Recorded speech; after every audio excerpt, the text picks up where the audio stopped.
Assalamualaikum warahmatullahi wabarakatuh. Di sini kami kelompok 8 akan menjelaskan mengenai materi proses asesmen komunitas dan konsep pemetaan komunitas.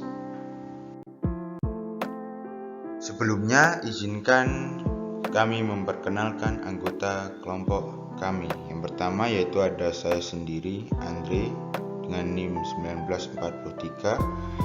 Kemudian ada Anurul Fauziah dengan NIM 1952. Kemudian yang terakhir ada Farah Astiani dengan NIM 1960. Oke, langsung saja kita ke materi pertama yaitu asesmen komunitas. Asesmen komunitas sendiri merupakan suatu proses pengumpulan, menganalisis dan melaporkan informasi tentang kebutuhan suatu komunitas dan kapasitas atau kekuatan yang tersedia untuk memenuhi kebutuhan komunitas tersebut. Bisa dibilang asesmen komunitas merupakan proses untuk menemukan suatu permasalahan. Kemudian juga dapat untuk memberi solusi yang layak untuk komunitas tertentu. Maka dari itu, asesmen komunitas merupakan bagian penting dari program perencanaan, suatu perencanaan. Tujuan dari asesmen komunitas. Tujuan utama dari asesmen komunitas adalah untuk membuat keputusan tentang rancangan program dan layanan berbasis informasi di mana yang akan dikumpulkan dan dianalisis. Dari analisis data masyarakat itu digunakan sebagai bahan dalam mengidentifikasi permasalahan yang ada dan dirasakan oleh masyarakat, kemudian menetapkan kebutuhan masyarakat, menetapkan kekuatan masyarakat, mengidentifikasi pola respons sakit masyarakat, mengidentifikasi pola kecenderungan penggunaan pelayanan kesehatan. Dari asesmen komunitas ini juga memungkinkan dalam menentukan apakah telah terjadi perubahan kebutuhan penduduk di suatu wilayah. Selanjutnya, manfaat dari asesmen komunitas. Yang pertama, dapat membuat keputusan dan perencanaan. Asesmen komunitas adalah dasar dalam mendesain sebuah perencanaan. Data yang diperoleh dari asesmen dapat memfasilitasi suatu proses dalam pembuatan keputusan. Yang kedua, pelatihan dan pengembangan sumber daya.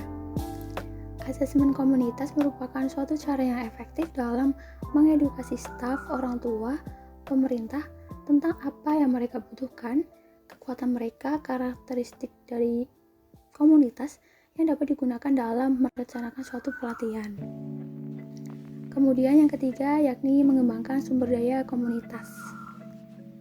Pengumpulan informasi melalui asesmen komunitas dapat meningkatkan kesadaran masyarakat tentang sumber daya yang mereka punya.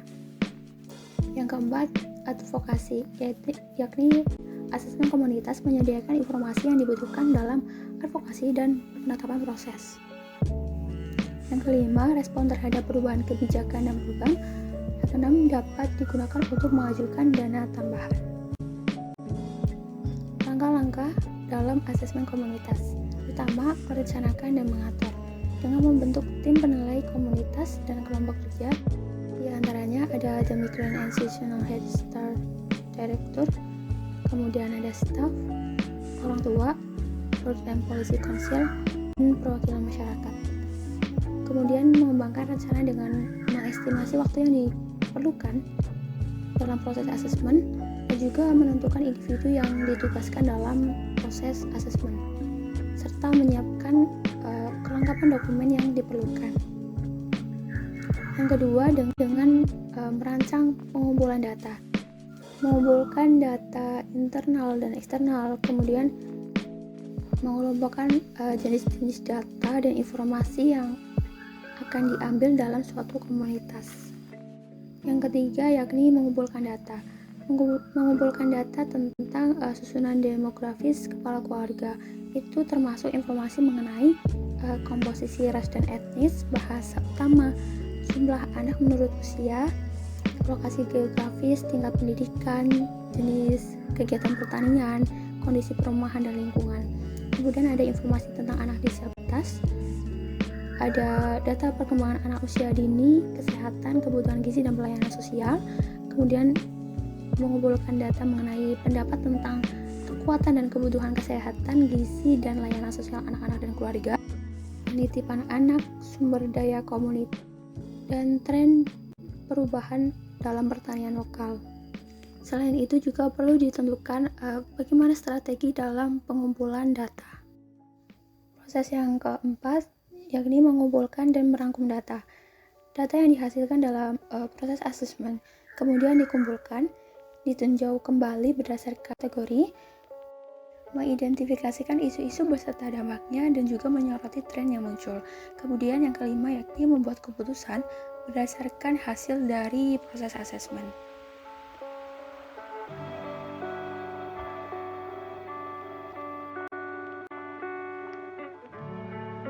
Ada bermacam-macam teknik asesmen komunitas. Yang pertama yaitu survei. Kemudian yang kedua ada asset inventory. Kemudian yang ketiga yang menjadi fokus kita selanjutnya ada pemetaan komunitas. Kemudian yang keempat ada jadwal kegiatan harian. Kemudian yang kelima ada kalender musiman. Yang keenam ada community cafe. Kemudian yang ketujuh ada focus group. Yang terakhir ada panel discussion. Pembahasan selanjutnya adalah tentang community mapping atau pemetaan komunitas.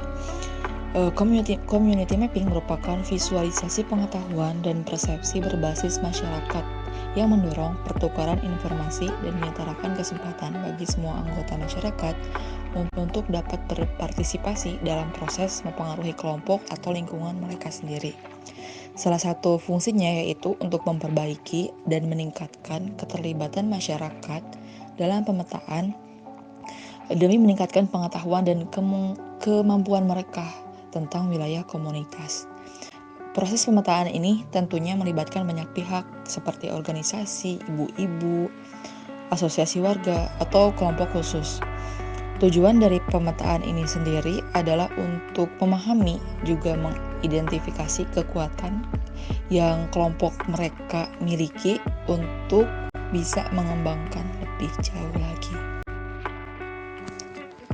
Pemetaan komunitas juga digunakan untuk mengungkapkan sudut pandang orang yang berbeda tentang suatu komunitas. Hal ini membutuhkan sedikit sumber daya dan sedikit waktu yang dapat disesuaikan untuk peserta dari segala usia atau latar belakang pendidikan. Dalam kegiatan ini juga, individu-individu atau kelompok akan menggambar peta komunitas mereka, lalu menandai poin-poin penting tertentu dan mencatat seberapa sering mereka berinteraksi. Dalam pemetaan komunitas juga terdapat seorang fasilitator yang memimpin tentang diskusi peta, sementara fasilitator yang lainnya mencatat diskusi tersebut. Pemetaan komunitas sendiri dilakukan pada pertemuan komunitas informal dan pada pertemuan yang mengundang pemangku kepentingan komunitas. Berikut adalah beberapa manfaat dari pemetaan komunitas. Yang pertama, menampilkan data-data komunitas, infrastruktur, dan lain sebagainya. Yang kedua, mengidentifikasi kelompok sosial yang berbeda menggunakan kriteria yang ditetapkan secara lokal dan menilai distribusi aset komunitas. Yang ketiga, mendalami pengetahuan dan persepsi mengenai komunitas. Yang keempat, mengidentifikasi pengaruh dan kekuasaan wilayah komunitas. Dan yang terakhir, mempelajari mengenai lembaga sosial dan pandangan komunitas yang berbeda-beda. Selanjutnya adalah langkah dalam membuat community mapping atau konsep pemetaan komunitas. Yang pertama, memilih analisis lokal. Yang kedua, memberikan introduksi dan penjelasan. Yang ketiga, memproduksi peta sosial. Dan yang terakhir, menyimpulkan atau menganalisis data yang sudah diperoleh.